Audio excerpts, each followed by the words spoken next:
Ouro Fino em Campo está de volta e a gente vai falar agora sobre produção de silagem. O nosso convidado é o engenheiro agrônomo e professor da Universidade Federal de Lavras, Tiago Bernardes. Tiago, bom dia, muito obrigada pela sua participação aqui no Ouro Fino em Campo. Bom dia, obrigado pelo convite. Para começar o nosso bate-papo, Tiago, qual que é o primeiro passo na produção de silagem? Bom, o primeiro passo que nós temos que ter é seguir uma linha de raciocínio onde nós temos que imaginar qual a cultura ou quais as culturas que nós vamos utilizar na alimentação dos animais. Posteriormente, nós temos que pensar onde essas culturas serão estocadas, nós temos que pensar então nos tipos de silos. E posteriormente, então, nós temos que pensar em todas as etapas que compõem o processo de confecção, que vai desde a colheita até o desabastecimento. Hoje a cultura, uma das culturas mais utilizadas é a do milho. Tem outras que podem ser usadas na fabricação da silagem, Tiago? Sim, o milho realmente é a cultura mais utilizada e existem várias razões para que isso aconteça. Mas aqui no Brasil nós temos outras opções que podem substituir o milho. Nós temos sorgo, nós temos os capins tropicais, nós temos a cana-de-açúcar. E aí essa escolha tem que ser uma escolha de forma técnica, ela deve obedecer a alguns critérios, porque cada cultura tem pontos positivos e pontos negativos. E aí precisa ser uma escolha assim, muito local, muito baseada nos critérios técnicos, principalmente relacionada a que tipo de animal que nós vamos fornecer, a infraestrutura que o produtor possui para produzir aquele tipo de silagem. Mas é possível sim de substituir o milho. Qual passo errado o produtor que está nos assistindo pode dar e que pode comprometer toda a produção da silagem? O que a gente observa, o pessoal sempre às vezes dá um passo errado e é não planejar o processo de confecção em si. E principalmente às vezes não planejar o processo de colheita atrelado ao processo de abastecimento e compactação do silo.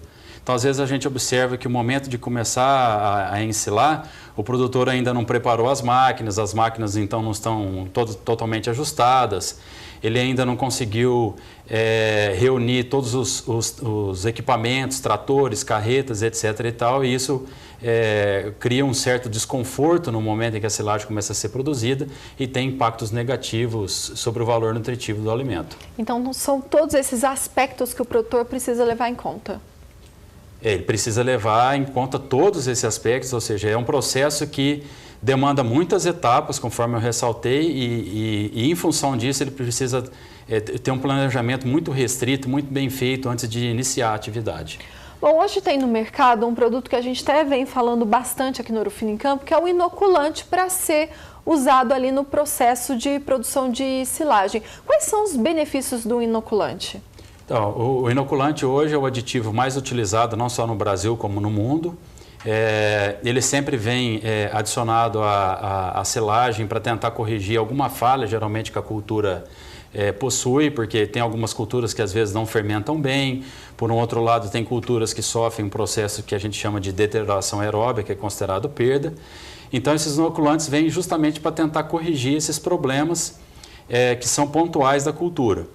E um aspecto que a gente tem que deixar bastante claro é que o inoculante ele pode ser realmente muito efetivo, né? Ele pode nos auxiliar muito, mas ele precisa ser atrelado a essas técnicas que eu citei anteriormente. Então, assim, precisa ter uma colheita muito bem estabelecida, com uma boa compactação, com um bom sistema de vedação e desabastecimento desse silo para que esse inoculante possa ser eficiente. E qual que é o momento exato que é usado o inoculante? O inoculante ele é utilizado no momento em que nós estamos produzindo, ou seja, picando a forragem, né? Após essa forragem ser picada, que ela é diminuída a partículas menores, essa solução então ela é aplicada na forragem e aí então ela é transportada junto com a forragem para dentro do silo. Ou seja, então o inoculante ele é aplicado naquele momento que está ligado com a etapa da colheita. E o inoculante também acaba adiantando a produção da silagem, né? Nós temos basicamente dois tipos de inoculantes, aqueles que podem acelerar a fermentação e estimular a fermentação desejável, e temos os inoculantes que podem inibir ou restringir a deterioração aeróbia. Isso que você citou são aqueles inoculantes que são justamente utilizados com esse propósito, da gente tentar acelerar um pouco mais a queda do pH e tentar otimizar mais esse processo da fermentação. Ok. Bom, Tiago, para terminar nossa conversa, você quer dar alguma dica para o nosso telespectador?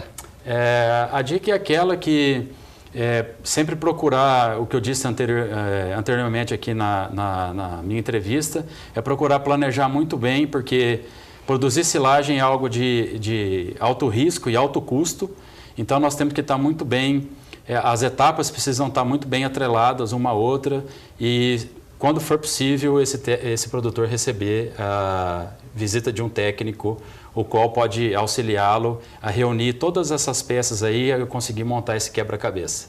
Ok, Thiago, muito obrigada pela sua participação aqui no Ouro Fino em Campo. Muito obrigado. Até a próxima. Até a próxima. Bom, o Ouro Fino em Campo termina aqui. Muito obrigada pela sua companhia. E amanhã tem mais Ouro Fino em Campo às 11h30 da manhã e 10 para 6 da tarde pelo horário de Brasília. E eu vou esperar por você. Curta o domingo com a família. Até amanhã. Tchau, tchau.